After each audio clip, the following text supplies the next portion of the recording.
The Observer. The crystalline spires of New Manhattan gleamed in the morning sun as Zara adjusted her holographic disguise for the thousandth time. After 3 months on Earth, she still couldn't quite get used to the sensation of appearing human. The odd number of fingers, the restricted field of vision, the peculiar way humans balanced on just 2 legs. But her discomfort was a small price to pay for the opportunity to study this fascinating species firsthand. The Galactic Coalition's Xenoanthropological Division had chosen her for this mission because of her reputation for objectivity and attention to detail. Her task was simple on paper: spend 6 months observing humans in their natural habitat before the Coalition made official first contact. The reality, as always, proved far more complex. Zara sipped her coffee, one of the many Earth substances she'd grown surprisingly fond of, and watched the morning crowd flow through Central Park. The humans moved in patterns that seemed chaotic at first glance, but revealed subtle harmonies upon closer inspection. A jogger paused to help an elderly woman with her groceries. A street musician's melody drew small children to dance while their parents smiled and dropped coins in his case. 2 teenagers shared earbuds, their heads bobbing in synchronized appreciation of whatever sounds they were experiencing. "Beautiful morning, isn't it?" The voice startled her from her observations. A middle-aged human male had taken the seat next to her, his own coffee in hand. Her first instinct was to flee. Direct interaction wasn't strictly forbidden, but it was discouraged. Yet something in his gentle expression made her stay. "Yes," she replied, grateful for the countless hours she'd spent practicing human speech patterns. "The way the light hits the buildings, like they're made of fire and gold," he finished, nodding. "I've lived here 40 years, and it still takes my breath away sometimes." He extended his hand. "I'm David. I teach architecture at Columbia." Zara carefully shook his hand, remembering the proper pressure and duration. "Sarah," she said, using her cover name. "I'm a cultural anthropologist." David's eyes lit up. "Fascinating field. Studying what makes us human, eh? Must be quite the challenge, given how contradictory we can be." If he only knew. Zara smiled diplomatically. "Humans do seem to contain multitudes." "That we do. Take this park, for instance." David gestured at the green space around them. "We carved out this enormous rectangle of nature in the middle of one of the most densely populated cities on Earth. We surround ourselves with steel and glass and concrete, then desperately seek out trees and grass. Contradiction, or perfect balance?" Zara found herself drawn into the conversation despite her training. "Perhaps both. From what I've observed, humans seem uniquely capable of holding opposing ideas simultaneously." "Ah, you've discovered our secret superpower," David chuckled.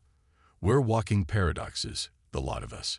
We wage wars in the name of peace, destroy in order to create, hate because we love too much. But somehow, impossibly, it all works." Their conversation was interrupted by a commotion near the lake.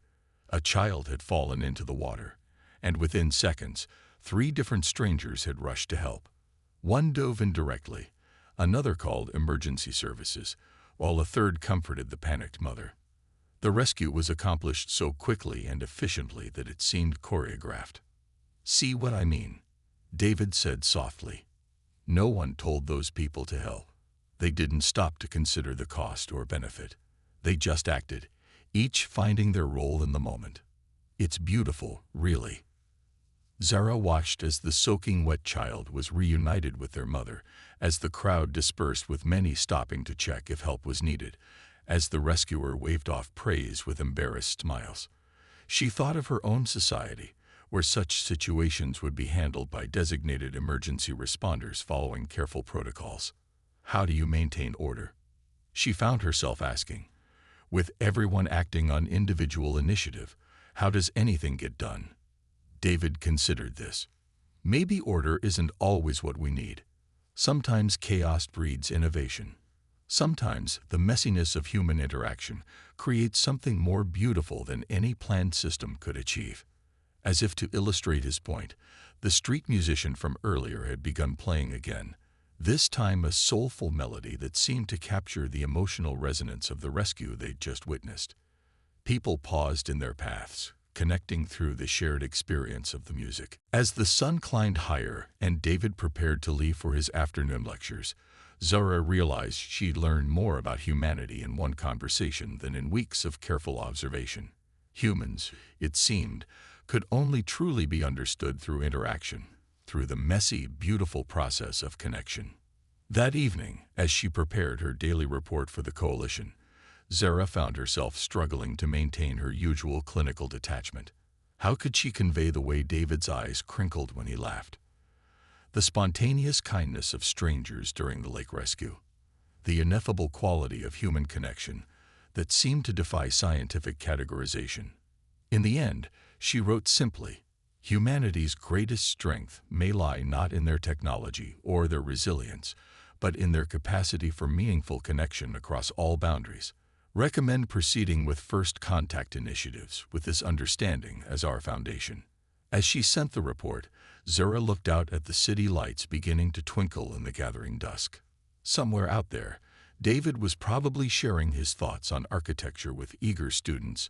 The street musician was packing up his instrument, and countless small acts of kindness were taking place without fanfare or recognition. For the first time, she felt not just scientific curiosity about humans, but something closer to hope for what they might bring to the galactic community. The bridge. The day humanity officially learned they weren't alone started with a traffic jam in Times Square. Later, historians would debate the symbolism of first contact occurring in New York City, whether it represented Earth's commercial heart or its cultural crossroads. But for Zara, watching from her hidden observation post, the choice had been obvious. Where better to introduce yourself than in a place where dozens of languages were already spoken on every street corner. The coalition's ships appeared at precisely 9:00 a.m. Eastern Time, their crystalline structures catching the morning light in ways that made them seem almost organic. 3 vessels, each the size of a small skyscraper, hovering silently above the city. Traffic stopped. Phones came out. Social media exploded, and humanity collectively held its breath. Ambassador Chen Wei stood on the hastily constructed platform in Times Square, her calm demeanor belying the weight of the moment. As Earth's chosen representative, selected through a rapid but surprisingly unified global process, she carried the hopes and fears of her entire species. Zara watched as the coalition's delegation descended from their ships in a shower of prismatic light. Leading them was High Mediator Ven, their elongated form draped in the formal colors of peaceful contact. Behind them stood representatives from 12 different species, each chosen to demonstrate the diversity and unity of galactic civilization. People of Earth, Ven's translated voice rang out across the square. "We come in peace and fellowship." The traditional greeting, so simple in its delivery, caused ripples of emotion through the crowd. Zara noticed tears, smiles, fear, and wonder, sometimes all on the same face. Ambassador Chen's response was equally measured. "On behalf of humanity, we welcome you to Earth." She spoke in Mandarin, English, and Spanish, a subtle reminder of Earth's own diversity. What followed was a carefully choreographed diplomatic dance, broadcast live to billions around the world. The formal exchanges of gifts, the careful explanations of galactic society, the first tentative steps toward cultural understanding. But it was the unscripted moments that caught Zora's attention. A young child broke through the security cordon, running straight up to one of the avian Cree delegates. Instead of panic, the delegate crouched down, extending their wing-like appendage in greeting. The child's delighted laughter broke the tension that had been building, and suddenly the formal ceremony took on a warmer tone. During the cultural exhibition that followed, Earth's representatives had chosen to showcase not their military might or technological achievements, but their arts. An orchestra performed Beethoven's Ninth Symphony, while dancers from various Earth traditions moved in harmony. The coalition delegates were visibly moved, particularly by the human capacity to blend different artistic forms. But the real breakthrough came during what humans would later call the incident. One of the coalition's translation matrices malfunctioned, turning a simple greeting into what could have been interpreted as a grave insult in 3 different alien languages. Before the diplomatic corps could intervene, Ambassador Chen handled it with unexpected humor. "Well," she said, smiling broadly, "I suppose that proves we all have something to learn from each other." Her quick thinking and ability to find humor in potential disaster earned her immediate respect from the coalition delegates. As the day progressed, Zara found herself drawn into conversations with her fellow coalition members, many of whom were struggling to reconcile their preconceptions about humanity with the reality before them. "They're so unpredictable," muttered Clix, a silicon-based being who specialized in behavioral analysis. "One moment formal, the next laughing like children. How do they maintain any social order?" "Perhaps that's their strength," Zara suggested, thinking of her conversation with David months earlier. "Their adaptability, their ability to shift between different modes of interaction. It's not chaos, it's flexibility." The afternoon brought the first real test of this new relationship. A group of protesters had gathered at the edges of the secure zone, their signs expressing fears about alien invasion and the end of human independence. Instead of having them removed, Ambassador Chen invited their leaders to join a public forum with the coalition delegates. What followed was a masterclass in human diplomacy. Chen moderated a discussion that allowed the protesters to voice their concerns while giving the coalition representatives a chance to address them directly. The transparency and willingness to engage with dissent impressed many of the galactic observers, who were used to more controlled public appearances. "Your species seems to thrive on debate," Ven commented privately to Chen afterward. "Most new contact species seek to present a unified front." "Unity doesn't mean uniformity," Chen replied. "Our differences make us stronger, as long as we remember our common humanity." As the sun set on that historic day, Zara watched the impromptu celebrations breaking out across the city. Humans and aliens mingled in streets and cafes, attempting to learn each other's languages and customs. Street vendors boldly offered their wares to beings who had never tasted Earth food, while coalition members tried to explain concepts from their own cultures to eager human listeners. In one corner of Times Square, the same street musician Zara had observed months ago was teaching a group of coalition delegates about jazz improvisation. The resulting collaboration, alien harmonics blending with Earth rhythms, drew a crowd of humans and non-humans alike, all swaying to this new hybrid music. David appeared at her side, somehow unsurprised to learn her true nature. "So, did we live up to your research?" Zara smiled, her holographic disguise now deactivated along with all the others. "You exceeded it, though I suspect that's going to become a pattern with humans. We do enjoy defying expectations," he agreed. "Though I have to ask, why spend so long studying us in secret? We needed to understand you as you truly are, not as you might present yourselves to aliens." Zara gestured at the celebrating crowds. "Though I'm beginning to think we needn't have worried. You seem to be exactly who you appear to be, wonderfully, complexly human." A cheer went up from the crowd as the musician and aliens found a perfect harmony, the music soaring above the city streets. In that moment, Zara understood that this wasn't just first contact, it was the beginning of something entirely new.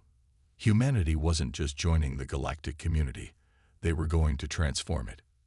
"You know," David said thoughtfully, "your coalition has probably studied thousands of species across the galaxy, but I bet you've never found another quite like us."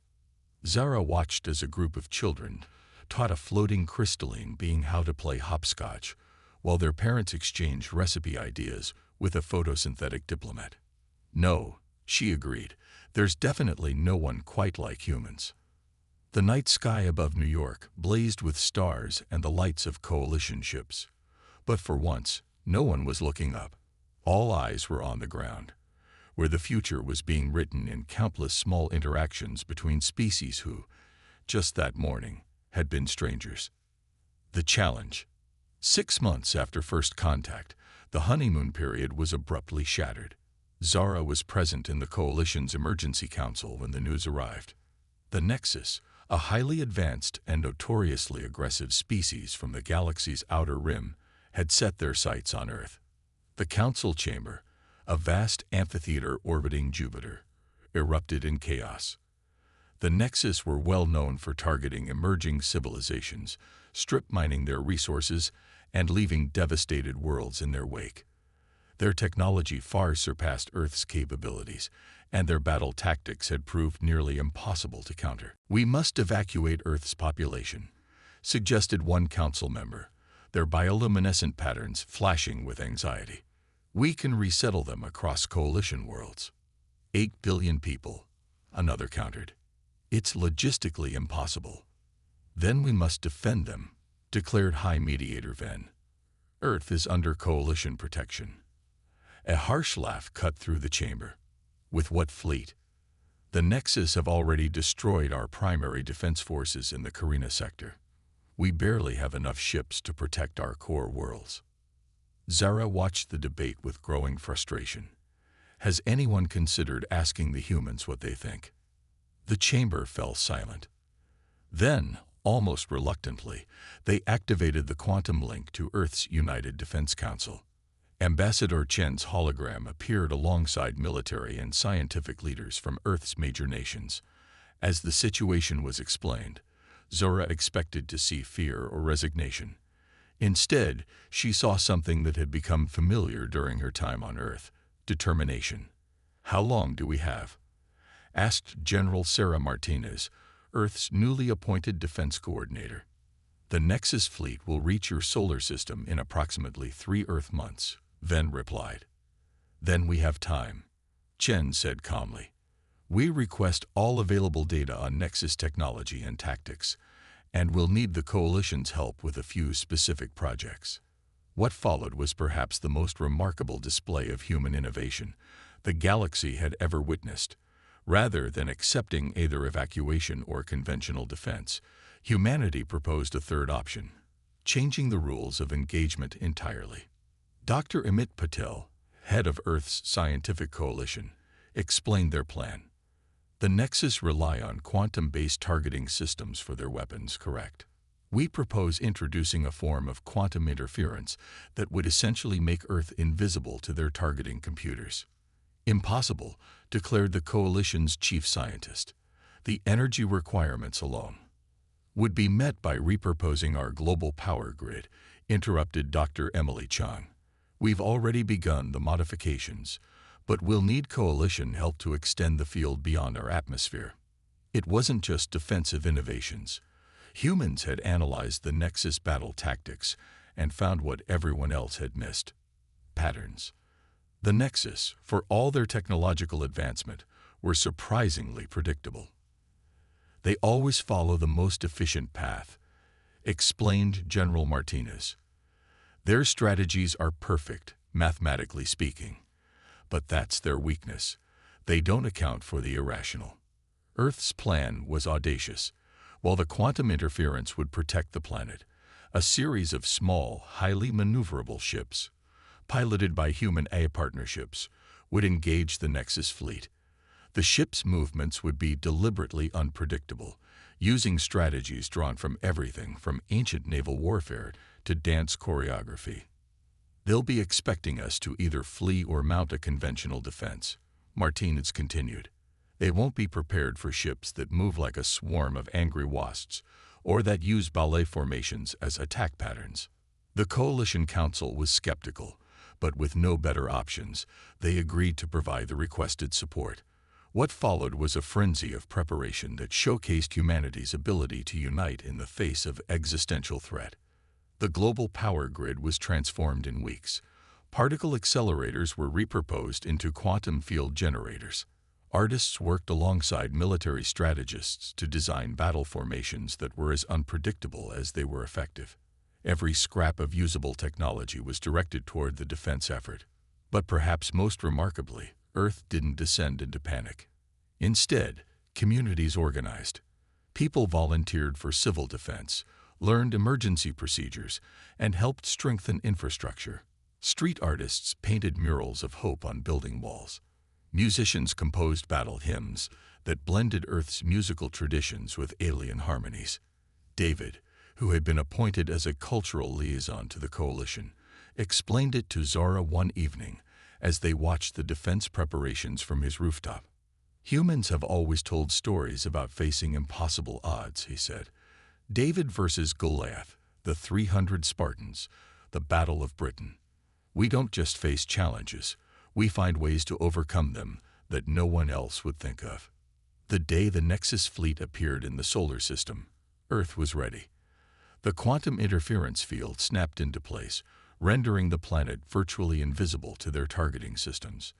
The human AI defense fleet launched, moving in patterns that seemed chaotic, but followed their own strange logic. The Nexus, confronted with tactics they couldn't predict and targets they couldn't lock onto, fell into disarray. Their perfect formations broke apart as they tried to adapt to an enemy that refused to follow conventional rules of engagement. Earth's ships danced through their lines, causing confusion and drawing them into carefully planned traps. The battle lasted 3 days. In the end, the mighty Nexus fleet, which had never known defeat, retreated in confusion, their perfectly ordered worldview shattered by humanity's organized chaos. In the aftermath, as coalition scientists studied the innovative technologies Earth had developed, Zara found herself in another council session. This time, the topic was different: whether to offer Earth full membership in the coalition, centuries ahead of the usual timeline. They're too unpredictable, argued one member. Too volatile. Exactly, countered Ven. That's precisely why we need them. They see solutions where we see impossibilities. They turn weaknesses into strengths. They unite without losing their diversity. Zara thought of everything she had observed about humanity, from that first morning in Central Park to their incredible response to the Nexus threat. Perhaps, she suggested, the question isn't whether we should accept humans into the coalition, but whether we can afford not to. The vote was unanimous. The connection. 2 years after the Nexus retreat, the galaxy had changed in ways no one could have predicted.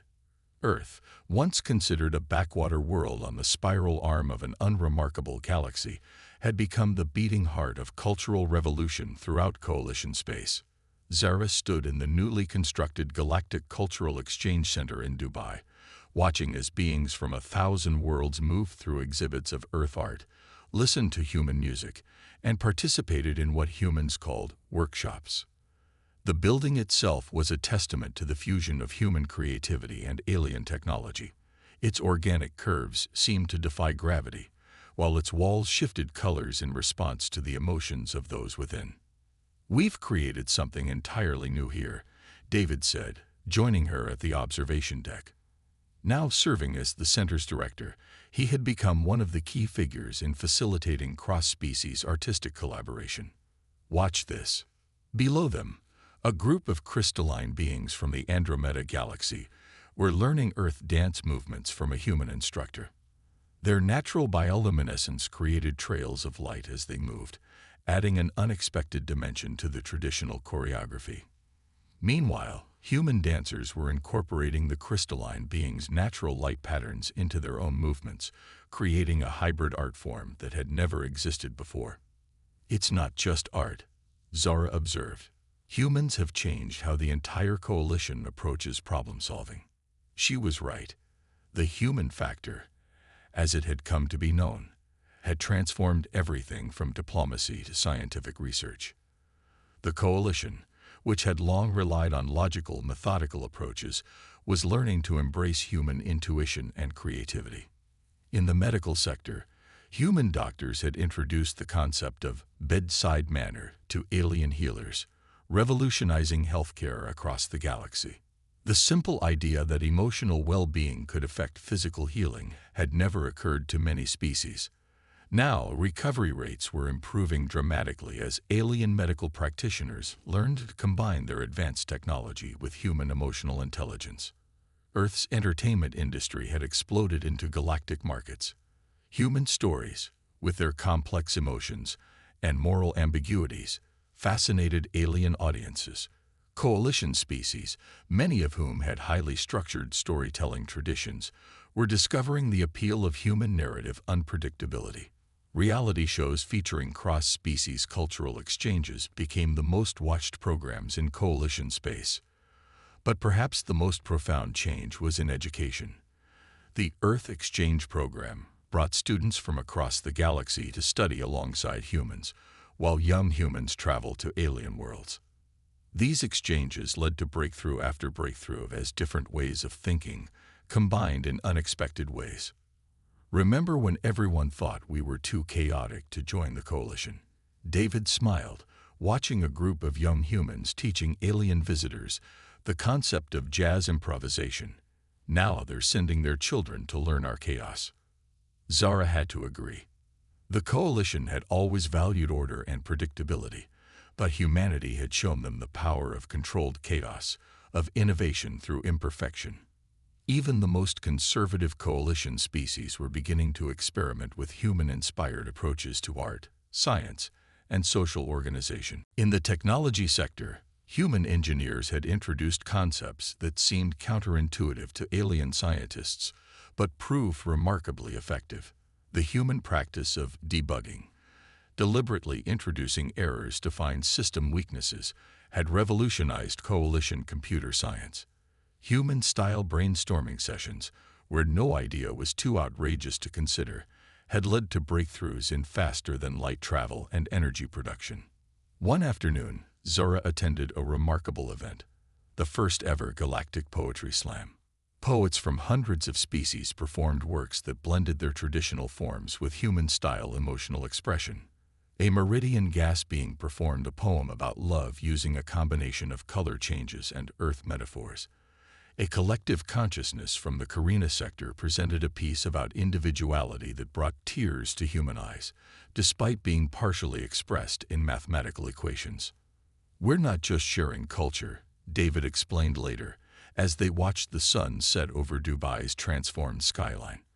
"We're creating an entirely new galactic civilization, one that takes the best of all worlds and makes something greater than the sum of its parts." The evidence was everywhere. In the markets, where alien street food vendors had adapted their offerings for human tastes, creating entirely new cuisines.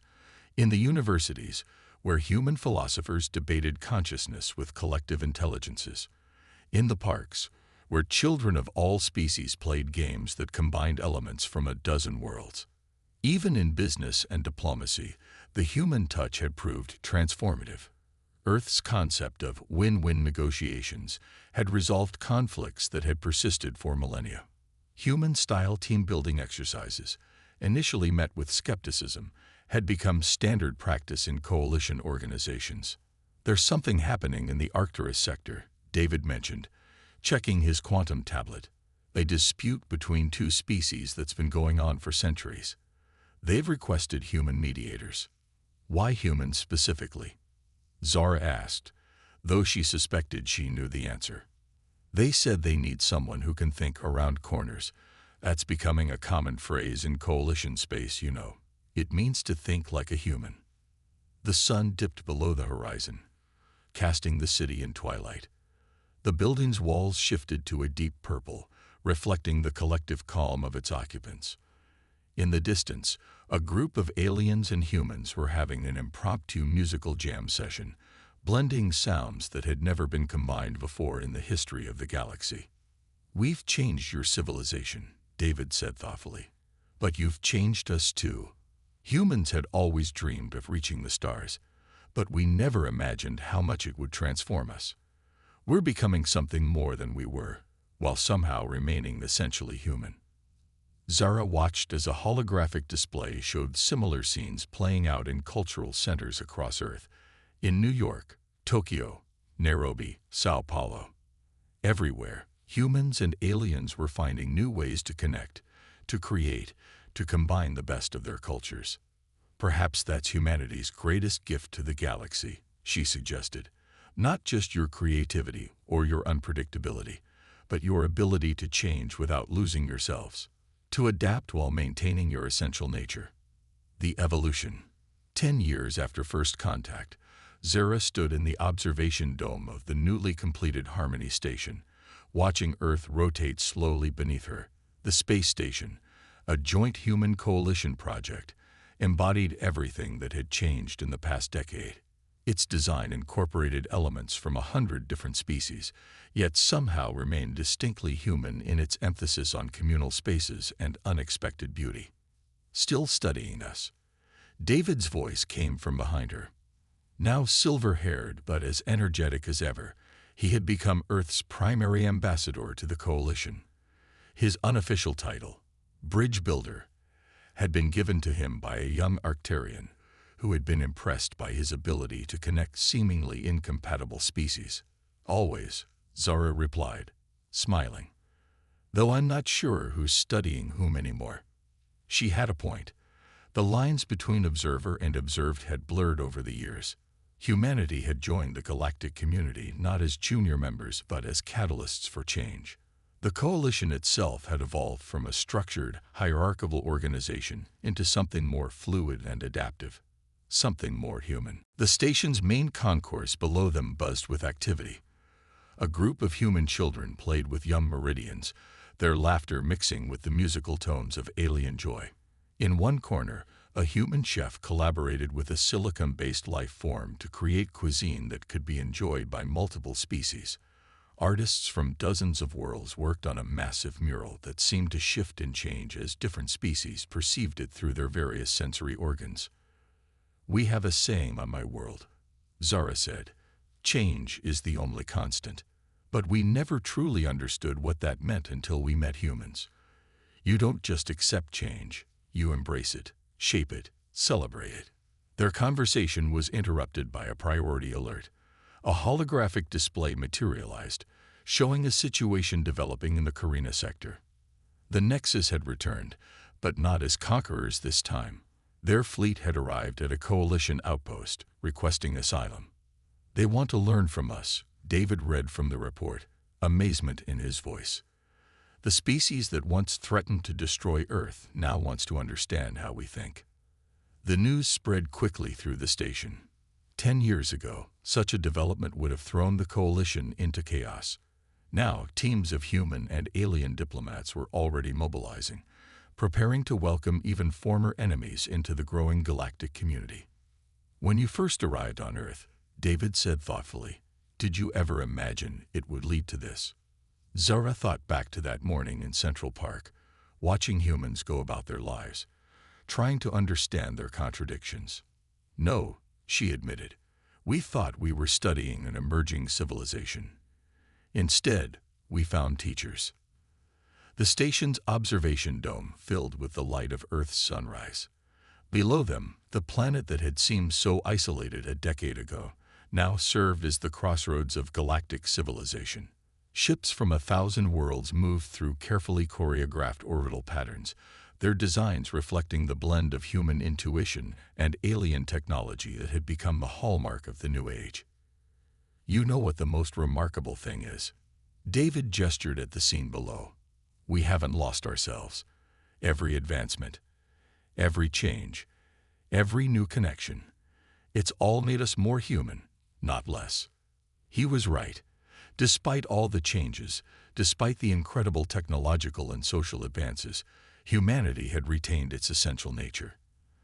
They still told stories, made music, fell in love, argued, reconciled, and dreamed. They had simply expanded their definition of us to include beings from across the galaxy. A group of coalition scientists had recently published a study attempting to quantify the human factor in galactic development. They had failed, of course. How do you measure inspiration?